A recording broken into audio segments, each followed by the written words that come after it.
Hi everybody, here we're going to do the barbecue and show you how to really fire it up, do all the right things in the right order, and have yourself some great steaks, fish, seafood, vegetables, whatever it is that you want to do. First thing is to get this cover off completely and get it away because we burned them in the past. So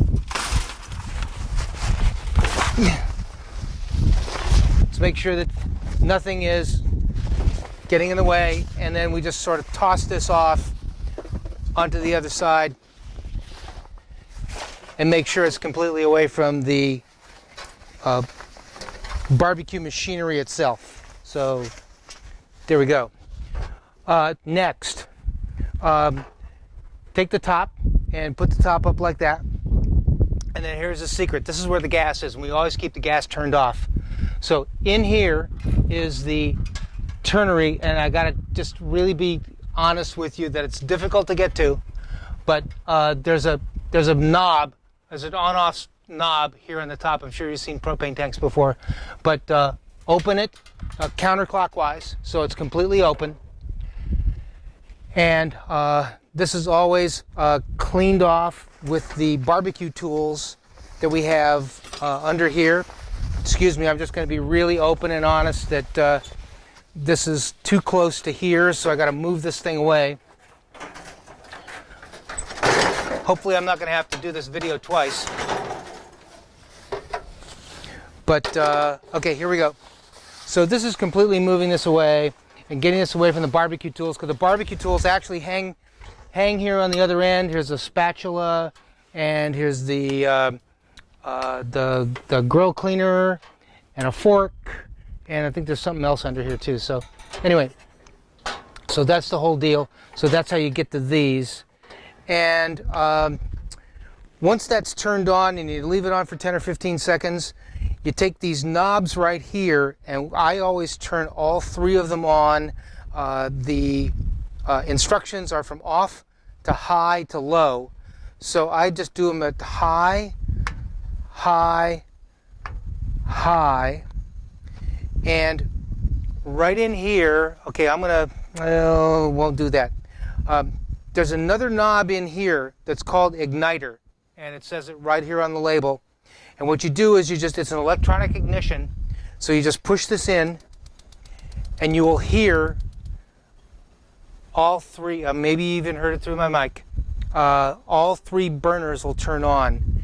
And once those get on, the temperature gauge is right here, and it will go, this barbecue will get up to 600 degrees.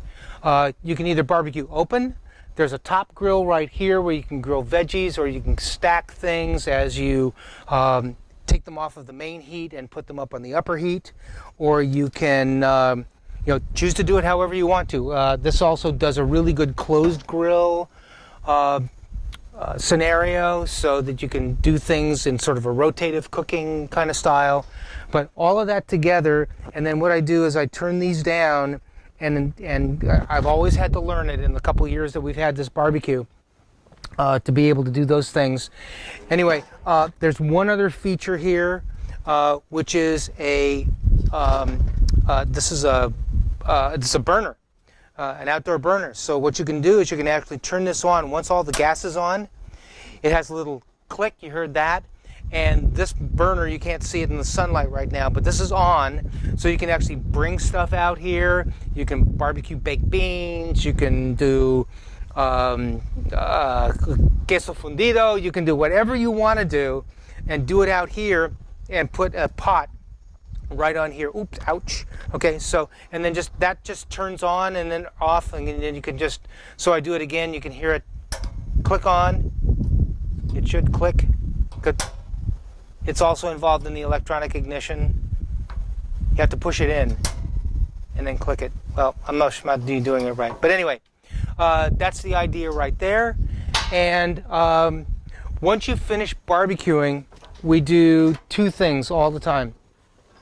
Number one is I take the brush and I make sure that I brush everything down and get all the grill completely cleaned off on the upside. I make sure that all of the barbecue, the 3 burners are all turned off. Close this, and then go back here and turn off the gas again. So that's kind of the whole deal. And then you turn it off clockwise, and just sort of do this underneath. I wish I could get a real good shot under here, but it's always been a challenge. I have no idea why CharGrill made it this way, but this is really the proper way it goes, and there you go. Have fun grilling.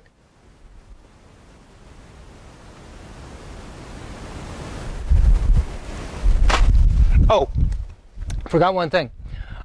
Make sure that you let this whole thing cool down before you put the top back on. And yeah, this isn't too hot, but this has a couple of ears on it that match these 2 things. Make sure that after a half an hour or so of this thing cooling off, that you make sure that the whole thing is cooled down, and that those 2 things fit right back exactly there, and that the CharGrill logo is right in the front. It's pretty easy to do, and there you go. Okay, now I'm done.